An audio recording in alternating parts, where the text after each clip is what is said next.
Hello everyone, welcome to deep study and skill IQ both. तो शुरुआत करते हैं अपने पार्ट नंबर 4 की जीके के लिए। और इसमें हम जो है क्या करेंगे, सिंधु घाटी की सभ्यता, इसके बारे में हम जो है बात करेंगे। काफ़ी लंबा वीडियो रहने वाला है, अप्रोक्सीमेट 1 आवर भी हो सकता है।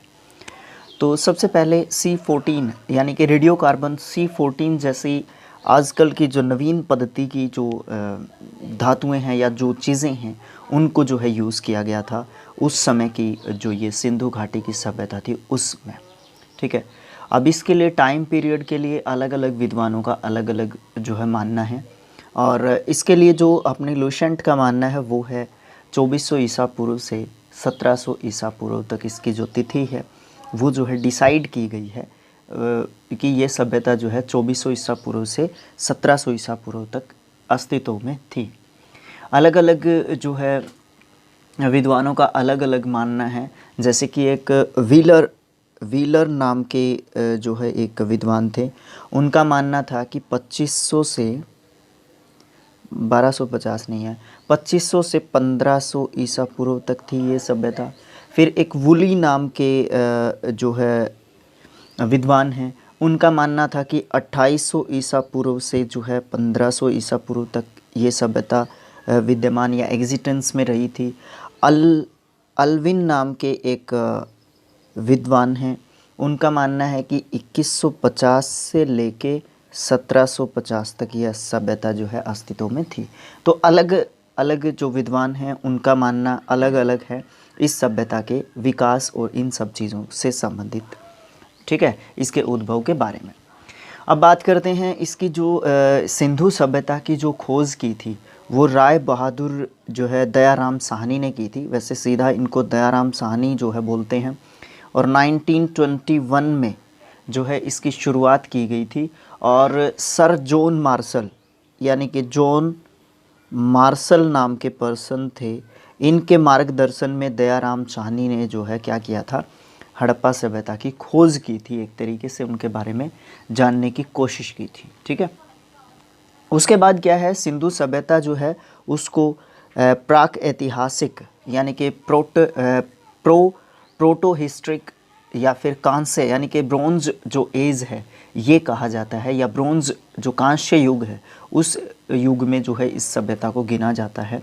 और इस सभ्यता के इतिहास जो निवासी थे, ठीक है, उनको क्या कहा जाता है, उनको जो है द्रविड़ या फिर भूमध्य सागरीय जो है निवासी उनको माना जाता है। फिर है सिंधु जो सभ्यता है उसके सबसे ज़्यादा जो पुरास्थल मिले हैं, यानी कि नॉर्थ वेस्ट, ईस्ट और साउथ, अलग अलग दिशाओं में कहाँ से कहाँ तक जो है ये सभ्यता जो है फैली हुई थी, इस पॉइंट में हमें ये जानने को मिलेगा। अब हम बात करते हैं सिंधु सभ्यता का जो पश्चिमी पुरास्थल था वो दाशिक नदी के किनारे स्थित था। और दाशिक नदी थी पश्चिमी जो छोर था। देखिए, मैं पूरा टाइम लगाना चाहूँगा इस पॉइंट के ऊपर। ठीक है, वीडियो लंबा जाएगा बट चीज़ें सीखने को मिलेंगी इसमें हमें। सबसे पहली बात तो पश्चिमी जो शिरा था वो क्या था, वहाँ पे पश्चिम में नदी कौन सी थी। ठीक है, इस तरीके के पॉइंट्स जो है ना, छोटे छोटे, आजकल छोटे छोटे पॉइंट्स ज़्यादा पूछते हैं एग्ज़ाम्स में। तो दाशिक नदी थी पश्चिम में, और सुतकांगेडोर जो कि बलूचिस्तान में ये जो जगह है ये पड़ती है, ये जो है पश्चिमी छोर था सिंधु सभ्यता का, सुतकांगेडोर। ठीक है, सिंधु सभ्यता की पश्चिमी नदी कौन सी थी, दाशिक नदी थी। ठीक है, फिर बात करते हैं पूर्वी स्थल था, हिंडन नदी के किनारे पर था एक स्थल, और उस स्थल को जो है आलमगीरपुर कहते हैं, आलमगीरपुर। ठीक है, ये ज़िला मेरठ पड़ता है इसका, और उत्तर प्रदेश में ये जगह पड़ती है, यानी कि पूर्व में था उत्तर प्रदेश जो है, या उत्तर प्रदेश का जो आलमगीरपुर था वो सिंधु सभ्यता का उत्तरी अक्षेत्र था। फिर उत्तरी पुरास्थल चिनाब नदी के तट पर था अखनूर। ठीक है, अखनूर के आसपास का आसपास की जगह थी अखनूर के आसपास, चिनाब नदी के तट के किनारे या चिनाब नदी के किनारे मांदा नाम की जगह, और ये जो है कहाँ पे पड़ती है, ये जम्मू कश्मीर में पड़ती है। दक्षिणी पुरास्थल की बात करते हैं तो दक्षिण में इसके गोदावरी नदी बहती थी, और दक्षिणी जो स्थल है वो जो है दाइमाबाद जो है हमारा था, अहमदनगर महाराष्ट्र का जो इलाका पड़ता है। ठीक है, तो ये जो है एक तरीके से इसका जो है बेस्ट तरीका ध्यान रखने का, आप जो है इस तरीके से डायरेक्शंस बनाइए, नॉर्थ, साउथ, ईस्ट, वेस्ट ऐसे लिख लीजिए, और जो वेस्ट में पड़ता है वो यहाँ पे लिख दीजिए, जो नॉर्थ में पड़ता है यहाँ पे, ईस्ट में पड़ता है यहाँ पे, और वेस्ट में पड़ता है साउथ में पड़ता है नीचे लिख लीजिए। ठीक है, इस तरीके से ये ध्यान रह जाएंगे। साथ में नदियों के नाम इधर लिख दीजिए। ठीक है, तो इस तरीके से इनको तरीका हो सकता है, ये एक अच्छा तरीका हो सकता है इनको ध्यान रखने का। फिर हम बात करते हैं सैंधव सभ्यता या जो सिंधु घाटी की सभ्यता थी वो कैसी सभ्यता थी। वो ग्रामीण सभ्यता नहीं थी, वो एक नगरीय सभ्यता थी, उसमें ज़्यादातर नगर थे, उसके बड़े अच्छे और सुविधा पूर्वक तरीके से जो है बसाए गए नगर थे। वो एक तरीके से सुविधा पूर्वक का मतलब क्या है, बड़े अरेंज्ड मैनर की जो है एक तरीके से बड़ी आधुनिक सभ्यता की टक्कर की सभ्यता थी ये उस टाइम पे। ठीक है, इसके बड़े अच्छे नगर हैं, इनके बारे में बात करेंगे बीच बीच में, जब भी किसी भी नगर की बात आएगी तो हम उसके बारे में डिटेल में बात करेंगे जितना भी हो सकता है एग्ज़ाम पॉइंट ऑफ व्यू से।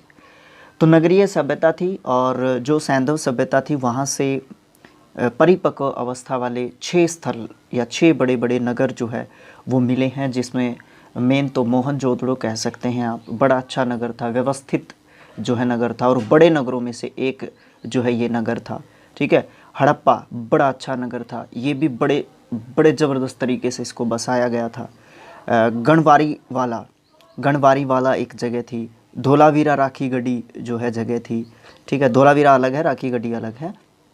राखीगढ़ी अलग की अगर मैं आपको बताऊं तो हमारे हरियाणा में है, ये हिसार हमारा डिस्ट्रिक्ट है वहाँ पे। और कालीबंगन, इसके अलावा कोट दीजी एक जगह थी, इसके अलावा लोथल एक जगह थी। ठीक है, इसके अलावा क्या बोलते हैं उसको, रोपड़ एक जगह थी, और भी जो है बहुत सारे जो है जगह थी। बनवाली, ठीक है, बनावली या बनवली जो है इसको बोलते हैं।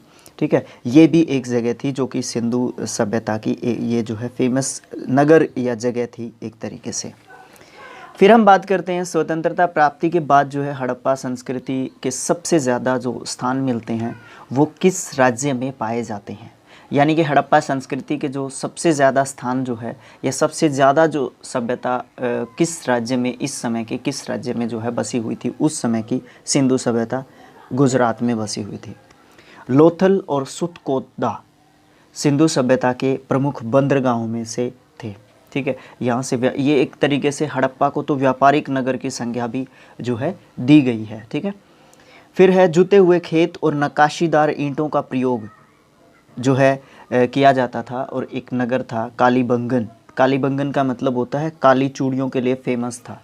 ठीक है, ये जो है इसका मतलब कालीबंगन का क्या होता है, काले रंग की चूड़ियाँ कालीबंगन का। ठीक है, और कालीबंगन जो है बड़ा फेमस जो है नगर एक तरीके से कहा जाता है। और यहाँ पे किस चीज़ों का साक्ष्य हमें जो है अपनी खुदाई के दौरान जो है मिला है, तो ये यहाँ पे जो है जुते हुए खेत मिले हैं कुछ, और नक्काशीदार ईंटें जो है मिली हैं, नक्काशी की हुई थी जिनके ऊपर, नक्काशी का मतलब होता है जैसे मान लीजिए पत्थर है, पत्थर के ऊपर पत्थर को कुरेद के या उसको खुरच वुरच के जो है एक डिज़ाइन प्रदान करना उसको, और एक मूर्ति का रूप उसको देना, उसको नक्काशी बोलते हैं।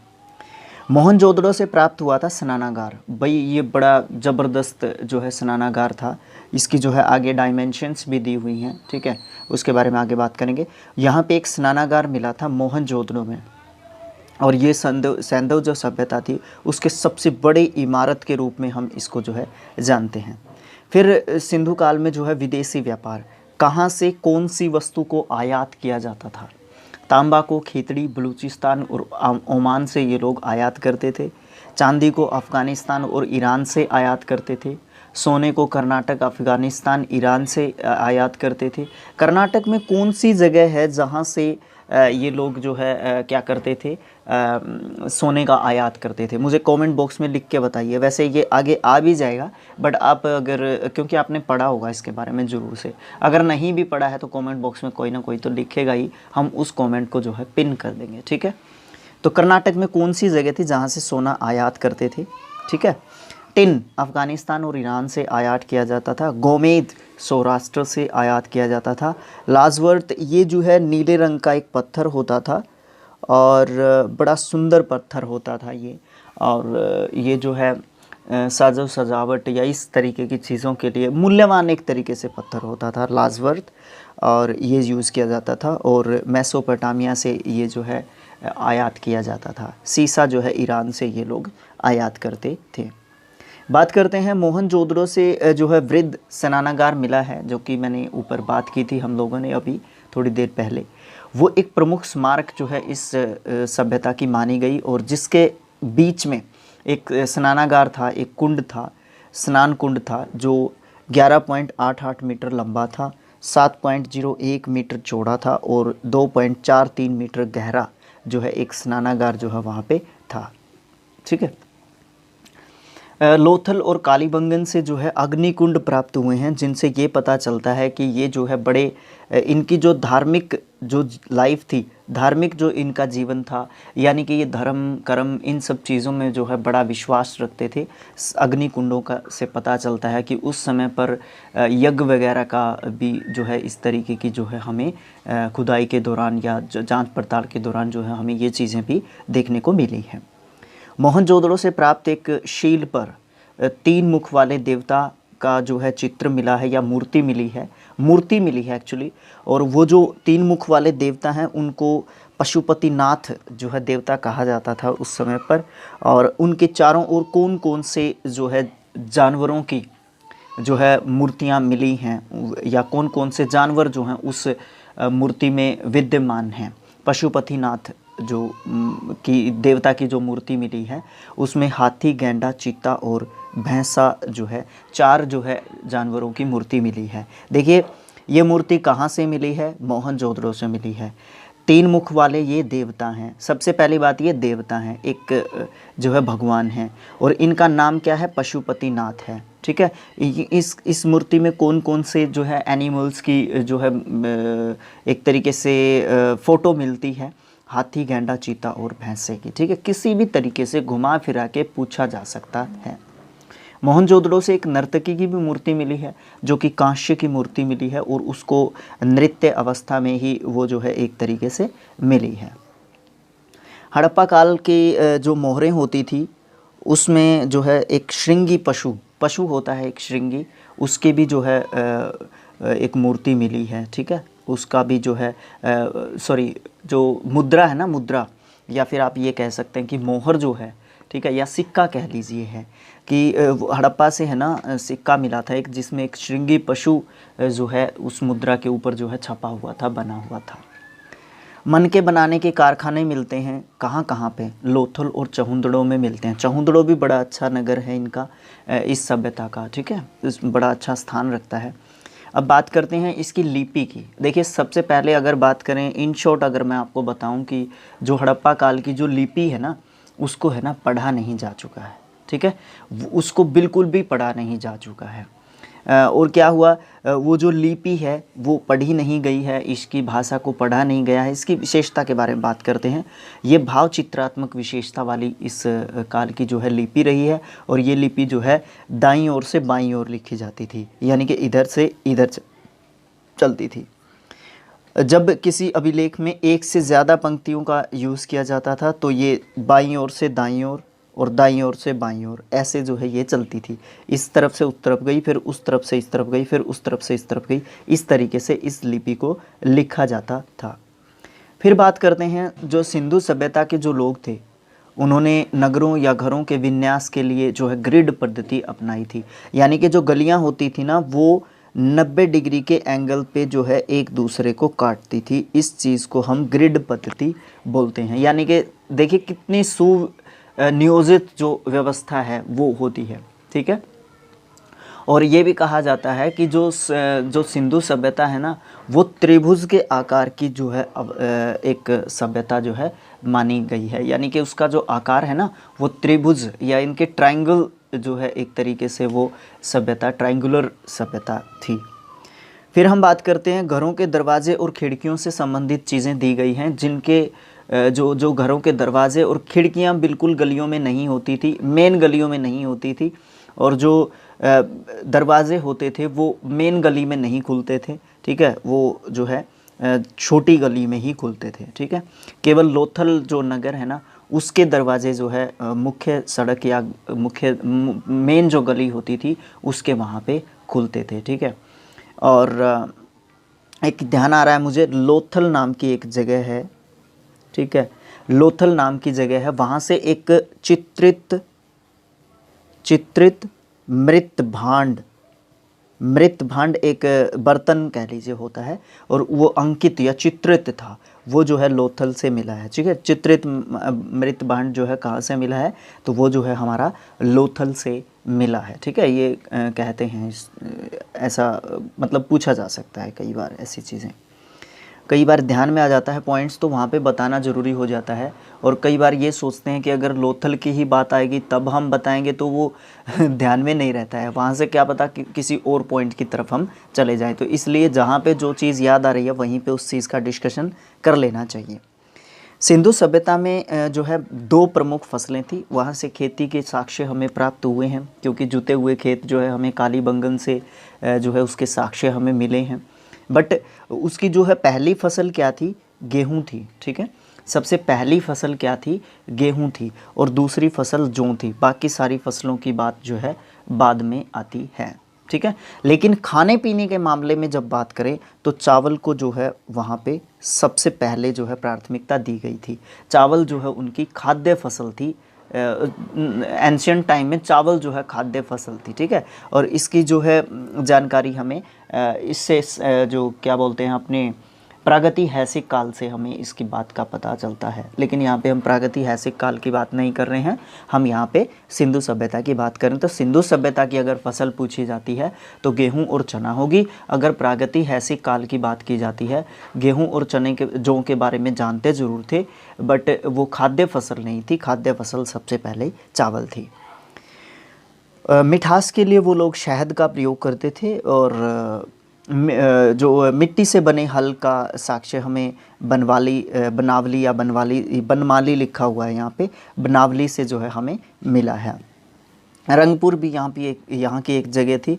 रंगपुर और लोथल से हमें चावल के दाने या साक्ष्य प्राप्त हुए हैं, जिससे ये पता चलता है कि धान की खेती भी उस समय पर की जाती थी, और चावल के जो साक्ष्य हैं वो लोथल से सबसे पहले मिले थे, ठीक है। फिर हम बात करते हैं सैंधव जो हमारी सभ्यता थी, उसके बारे में थोड़ा सा और है इधर की साइड। चलो पहले हम ये कवर कर लेते हैं, लास्ट में हम इसके जो नगर हैं इनके बारे में हम जानकारी प्राप्त करेंगे। देखिए हमारा वीडियो कितना हो गया, 17 मिनट्स में, तो 1 घंटा सोच रहा था, कोई बात नहीं, चलो अच्छी बात है। अच्छा, मुझे बहुत अच्छा लग रहा है कि मैं इस तरीके का इतना अच्छा वीडियो रिकॉर्ड हो रहा है। सुरकोतदा, कालीबंगन और लोथल, ये 3 जगह थी जहाँ से हमें घोड़े के अस्थि पिंजर मिले हैं। लेकिन सबसे पहली बात ये है कि इन लोगों को घोड़े के बारे में जानकारी नहीं थी।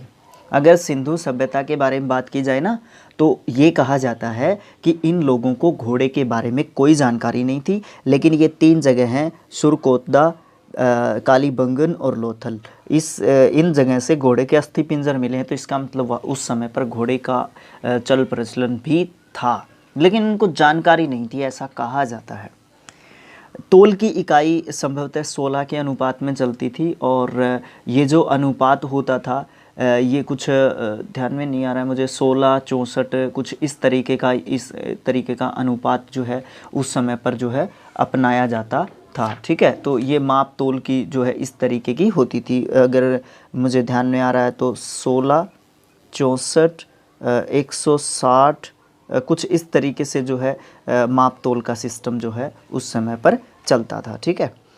फिर हम बात करते हैं सैंधव जो सभ्यता थी या सिंधु घाटी की जो सभ्यता थी, उसके लोग जो है यातायात के लिए, आवागमन के लिए 2 पहियों या 4 पहियों वाली बैलगाड़ी या भैंसा गाड़ी का उपयोग करते थे। मेसोपोटामिया के अभिलेखों से पता चलता है कि एक वर्ड था मेलुहा। मेलुहा मेलुहा सभ्यता का मतलब क्या होता है? सिंधु सभ्यता। ठीक है, ये मेलुहा मेलुहा जो वर्ड है इसका मतलब सिंधु सभ्यता है। और ये जो है किस अभिलेख से पता चलता है? मेसोपोटामिया के अभिलेखों से हमें इस बात का पता चलता है कि मेलुहा का मतलब सिंधु सभ्यता होता है। हड़प्पा जो संस्कृति है उसका जो शासन है वो जो है वणिक वर्ग जो है उसके हाथों में था, यानी कि वर्ण व्यवस्था उस समय पर जो है प्रचलित थी। पिगट नाम के एक विद्वान हैं जिन्होंने हड़प्पा और मोहनजोदड़ो को एक विस्तृत साम्राज्य की जुड़वा राजधानी कहा है। एक तरीके से राजधानी जो है डेडिकेट किया गया है, राजधानी के रूप में डेडिकेट किया गया है हड़प्पा सभ्यता की या सिंधु सभ्यता की। मोहनजोदड़ो और हड़प्पा जो नगर थे, महानगर तो नहीं कहूँगा, नगर थे, और ये दोनों सुनियोजित नगर थे। ठीक है, और जैसा कि आप जानते हैं कि हड़प्पा तो उनका जो है एक तरीके से बंदरगाह भी था ना, लोथल भी उसके साथ साथ जो है बंदरगाह था। तो बात करते हैं हम, यानी कि जुड़वा राजधानी कहा जाता है हड़प्पा और मोहनजोदड़ो को। ऐसा किस जो है विद्वान ने कहा था या किसने जो है इसकी संज्ञा दी थी जुड़वा राजधानियों की? पिगट ने जो है इन दोनों नगरों को जुड़वा राजधानियों की जो है क्या कही थी, संज्ञा दी थी। सिंधु सभ्यता के लोग धरती को जो है उर्वरता की देवी मानते थे, और धरती को उर्वरता की देवी मानते थे तो उसकी पूजा भी करते थे। ऐसा कहा जाता है कि ये लोग लिंग पूजा भी करते थे। ठीक है, लिंग पूजा भी करते थे, मूर्ति पूजा में भी ये लोग विश्वास रखते थे। जो है ये लोग बड़े मतलब धार्मिक थे, जैसा कि पहले भी हम जो है जिक्र कर चुके हैं। बड़े धार्मिक लोग थे, बड़े शांत प्रकृति के जो है लोग थे। वृक्ष पूजा, शिव पूजा का प्रचलन का साक्ष्य भी हमें सिंधु सभ्यता से मिलता है। स्वास्तिक, वो जो कुछ इस प्रकार का जो चिन्ह है, कुछ इस प्रकार का चिन्ह है, अगर मैंने गलत बना दिया हो या भावना आहत हो रही हो तो उसके लिए सॉरी चाहूँगा। ये स्वास्तिक जो चिन्ह होता है, ये कहा गया है कि सिंधु सभ्यता की देन है ये स्वास्तिक चिन्ह। इसको हम सूर्य उपासना का अनुमान लगाने के लिए जो है अनुमान लगाया जाता है कि इसको सूर्य उपासना के समय वो लोग यूज़ करते थे। जो भी है, सिंधु घाटी के जो नगर थे उसमें कोई भी मंदिर के अवशेष हमें नहीं मिले हैं, लेकिन वो लोग जो है उस समय पर सिंधु सभ्यता के जो लोग थे, हड़प्पा कालीन जो लोग थे, वो बड़े धार्मिक लोग जरूर थे। फिर हम बात करते हैं सिंधु सभ्यता में मातृ देवी की उपासना की जाती थी, और जो वहाँ पे जो क्या बोलते हैं उसको, समाज जो था ना वो मातृ सत्तात्मक जो है समाज था। कैसा समाज था? मातृ सत्तात्मक, मतलब उस समय पर महिलाओं को अच्छा सम्मान दिया जाता था। घर की मुखिया एक तरीके से माता होती थी, लेडीज़ को जो है प्रेफरेंस दी जाती थी उस समय पर, महिलाओं का बड़ा सम्मान था। इसीलिए जो समाज था ना वो मातृ सत्तात्मक समाज था।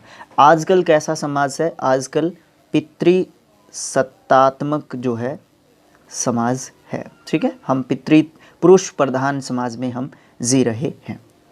फिर बात करते हैं एक कुबड़ वाला सांड जो है पशुओं की जो कैटेगरी की बात करें तो इस सभ्यता के लोगों के लिए विशेष पूजनीय था, यानी कि कुबड़ वाले सांड की ये लोग पूजा करते थे।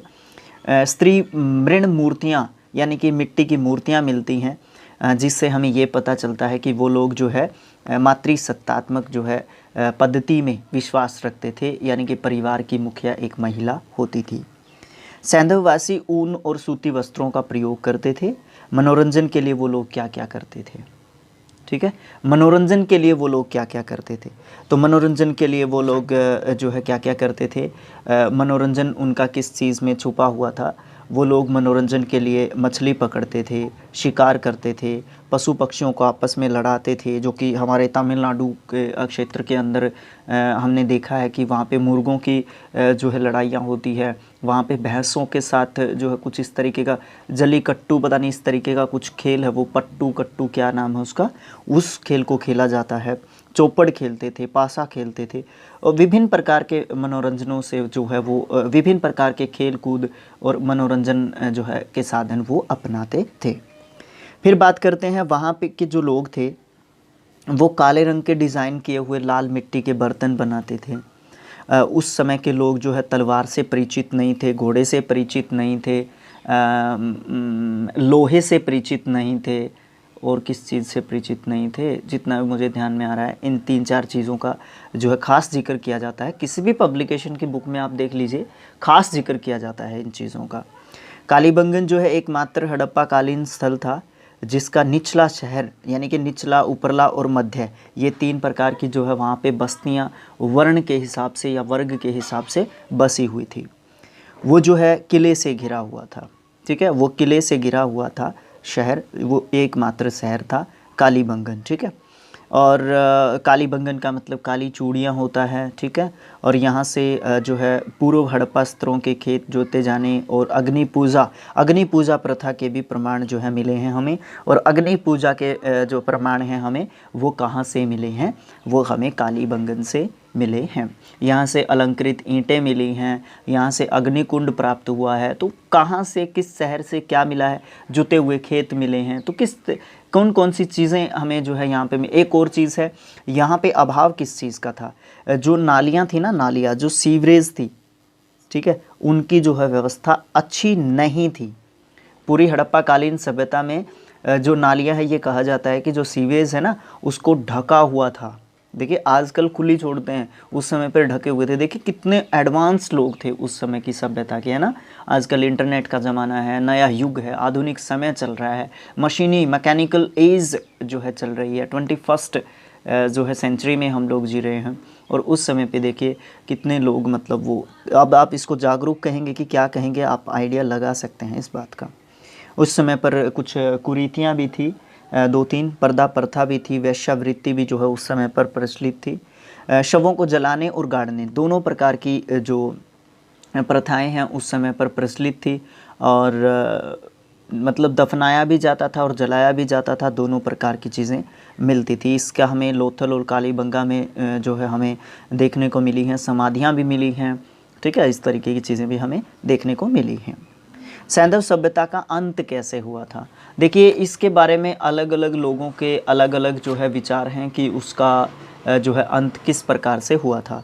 ज़्यादातर कहा गया है कि बाढ़ के कारण जो है इस सभ्यता का अंत हुआ था, यानी कि जो एक तरीके से ये कहते हैं, क्या बोलते हैं इनको, प्राकृतिक आपदा, है ना।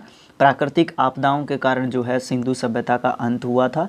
कोई कहता है आर्यों का आक्रमण हुआ था, कोई कहता है कि प्राकृतिक आपदा के कारण हुआ था, कोई भूकंप कहता है, कोई बाढ़ कहता है, कोई जलवायु परिवर्तन कहता है, कोई विदेशी आक्रमण कहता है, ठीक है। क्योंकि ये एक नदियों के बीच में था, ठीक है, चारों तरफ इसके नदियाँ थी।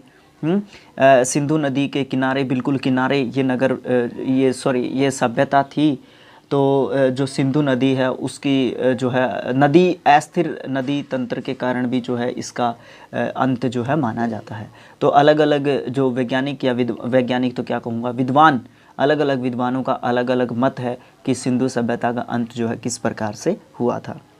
आग में पकी हुई ईंट को टेराकोटा कहा जाता है। ये जो है उस समय की बात है कि टेराकोटा जो है किसको कहते थे, तो आग में पकी हुई जो ईंटें होती थी उनको जो है क्या कहा जाता था, टेराकोटा कहा जाता था। फिर इससे रिलेटेड कुछ फैक्ट्स हैं, और भी फैक्ट्स हैं, उसके बारे में हम फिर लास्ट में हम जो है सैंधव सभ्यता के प्रमुख स्थल, नदी, उत्खननकर्ता कौन थे और वर्तमान स्थिति जो है क्या है उस जगह की, इसके बारे में बात करेंगे। फिर हम नेक्स्ट पार्ट में मिलेंगे जो कि वैदिक सभ्यता होगा, पॉइंट नंबर हमारा 4th।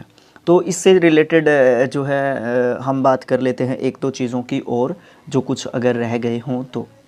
एक रंगपुर नाम की जगह थी, क्या थी, क्योंकि लिखना पड़ेगा, टाइम लगेगा। रंगपुर नाम की जगह थी, उसको जो है मादर नदी के तट पर जो है ये जगह जो है थी। फिर एक जगह और थी धोलावीरा, धोलावीरा इस सभ्यता का प्रमुख नगर भी कहा जाता है। ये जो है गुजरात के कच्छ के रण के कादिर द्वीप में स्थित है। कादिर द्वीप में जो है ये धोलावीरा जो जगह है वो स्थित है, ठीक है। और वीरा में धोला का अर्थ होता है सफ़ेद, हमारे हरियाणा में धोला बोलते हैं। धोला का मतलब होता है सफ़ेद यानी कि वाइट, और वीरा का अर्थ होता है कुआं, यानी कि धोलावीरा का मतलब क्या होगा, कुला नहीं कुआं। तो धोलावीरा का मतलब क्या होगा, सफ़ेद कुआं जो है धोलावीरा का मतलब होगा। इस नगर में जो है दुर्ग थे, मध्य नगर थे और निचले नगर, तीन जो है वर्गों में धोलावीरा को जो है बांटा हुआ था, ठीक है। और इस सभ्यता का दूसरा सबसे बड़ा नगर जो है क्या था, धोलावीरा था, ठीक है। यहाँ से जो है स्नानागार प्राप्त हुआ है हड़प्पा सभ्यता का। तो और क्या मतलब, और अगर कोई चीज़ हो तो ध्यान में नहीं आ रही है। फिर दूसरी बात, एक जगह आई थी हमारे हरियाणा में, आई थी राखी गढ़ी। ये हमारे ज़िले के हिसार ज़िला है, मेरे जींद ज़िला है मेरा, तो जींद ज़िले के साइड में ही पड़ता है हिसार ज़िला, ठीक है। यहाँ पे जो है ये राखी गढ़ी हिसार हरियाणा के अंदर है। और यहाँ से जो है 5 पुरातात्विक टीले मिले हैं। टीले मतलब ऊंचे ऊंचे मिट्टी के जो एक तरीके से टीले बोलते हैं उनको, मिट्टी के ऊंचे ऊंचे जो बड़े बड़े पहाड़ से होते हैं एक तरीके के, जो कौन सी नदी के किनारे पर है, घग्गर नदी के किनारे पर है, ठीक है।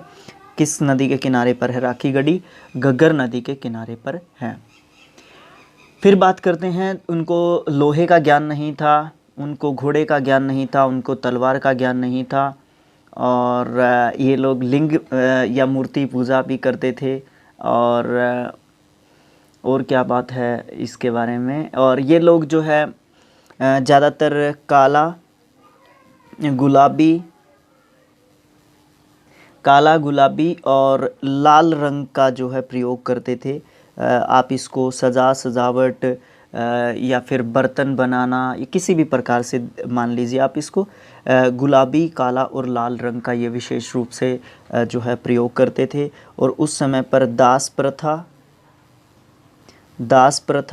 प्रदा प्रथा, ठीक है,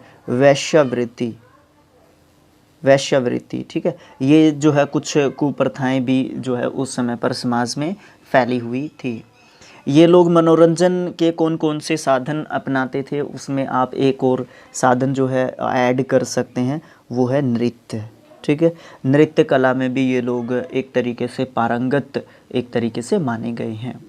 इनके कुछ सामाजिक जीवन की बात कर लेते हैं, इनकी सोशल लाइफ की बात कर लेते हैं, ठीक है। इनकी सोशल लाइफ जो है किस प्रकार की थी, देखिए ये तो आपको पता ही चल गया कि वर्गों में जो समाज है वो बटा हुआ था, और जो समाज था वो मातृसत्तात्मक था। लोग बड़े शांति प्रिय थे, शाकाहारी और मांसाहारी दोनों प्रकार के लोग यहाँ पे पाए जाते थे। पुरुष और महिलाएं, आभूषणों का विशेष रूप से यहाँ पे शौक पाया गया, आभूषणों का। पुरुष भी बहुत सारे आभूषणों का प्रयोग करते थे, ठीक है। यहाँ पे ये जो है सामाजिक जीवन से संबंधित इनके कुछ बातें ऐड कर सकते हैं आप, ठीक है, जो कि हमारी बुक में खासकर दी हुई नहीं है, पॉइंट्स में चीज़ें दी हुई हैं। फिर हम बात करते हैं इनके धार्मिक जीवन की। आप जानते हैं कि ये लोग जो है मातृसत्तात्मक पद्धति में विश्वास रखते थे और धर्म में विश्वास रखते थे। स्त्री से एक जगह थी, ध्यान में नहीं आ रहा है, वो एक स्त्री से है ना, स्त्री के गर्भ से निकलता हुआ पौधा दिखाया गया है एक मूर्ति में, जिससे ये पता चलता है कि ये लोग धरती की उर्वरता में विश्वास रखते थे और इसीलिए ये धरती की पूजा करते थे, ठीक है। और पशुपति शिव की जो है पूजा करते थे, जैसे कि मोहनजोदड़ो से वो मूर्ति मिली थी, उससे हमें पता चलता है। कुबड़ वाले बैल और कुछ पक्षियों की भी पूजा के अवशेष जो है हमें मिले हैं, वृक्षों की पूजा के अवशेष हमें मिले हैं। लेकिन आप जानते हैं धार्मिक जीवन में इनके मंदिरों का कोई भी जो है यहाँ से कोई प्रमाण हमें नहीं मिला है। फिर हम इनके राजनीतिक जीवन के बारे में बात करते हैं, तो एक चीज़ नहीं थी, पुरोहित राज व्यवस्था नहीं थी। ठीक है, पुरोहित राज व्यवस्था इस समय पर नहीं फैली हुई थी और इस अस्त्र शस्त्र का भी इन लोगों को ज़्यादा ज्ञान नहीं था। ये लोग राज्य का विस्तार करने में विश्वास नहीं रखते थे।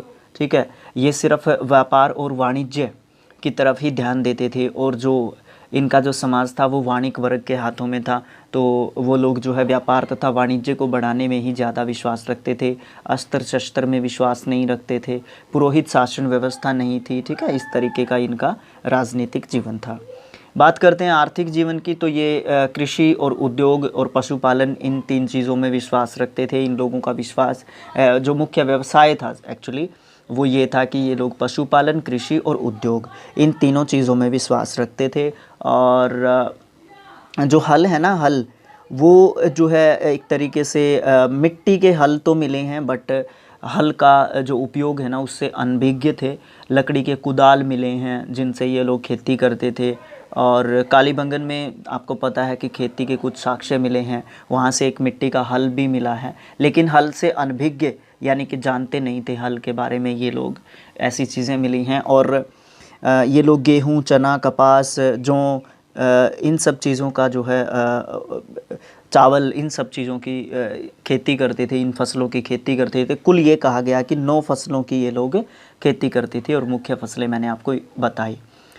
ये कहा जाता है कि कपास को जो है सबसे पहले जो है साक्ष्य जो है हमें कपास के सबसे पहले जो साक्ष्य है हमें वो मिले हैं अपने जो है हिंदू घाटी की सभ्यता से। हमें जो है कपास उत्पादित करने के सबसे पहले जो है कपास उत्पादित करने का श्रेय किस सभ्यता को जाता है, तो हिंदू घाटी की सभ्यता को जाता है। नदी तालाबों के द्वारा सिंचाई की जाती थी, नहरों के साक्ष्य हमें सिंधु घाटी सभ्यता के नहीं मिले हैं। व्यापार या वाणिज्य की बात करें तो यहाँ पे वस्तु विनिमय प्रणाली जो है यहाँ पे प्रचलित थी, यानी कि चीज़ के बदले चीज़ जो है यहाँ पे दी थी। और इतना ज़्यादा समृद्धि पर व्यापार जो है काफ़ी समृद्ध था इनका। ठीक है, क्योंकि व्यापार तथा वाणिज्य में विशेष जो है इंटरेस्ट रखते थे। और वस्त्र उद्योग जो है इनका काफ़ी जो है एक तरीके से आप ये मान सकते हैं कि बड़ा फैला हुआ जो है इनका वस्त्र उद्योग था। ठीक है, और एक बात मैं आपसे कर ही चुका हूँ कि इनकी जो लिपि थी वो चित्रात्मक जो है लिपि थी, उसको पढ़ा नहीं जा चुका है। और तो इनके बारे में क्या एक्स्ट्रा फैक्ट्स हो सकते हैं, इनकी जो अंत है वो भी हमने डिस्कस कर लिया। ये लोग ग्रिड प्रणाली में विश्वास रखते थे, ये भी हमने डिस्कस कर लिया। ठीक है, और तो बाकी हम लास्ट में अंत में हम बात करते हैं इनके जो नगर थे। वो सबसे पहला नगर था हड़प्पा, ये रावी नदी के किनारे पर था। इसकी खोज जो है माधव स्वरूप वत्स और दयाराम साहनी ने की थी 1921 में। पाकिस्तान के मोंटगोमरी ज़िले में ये अभी है।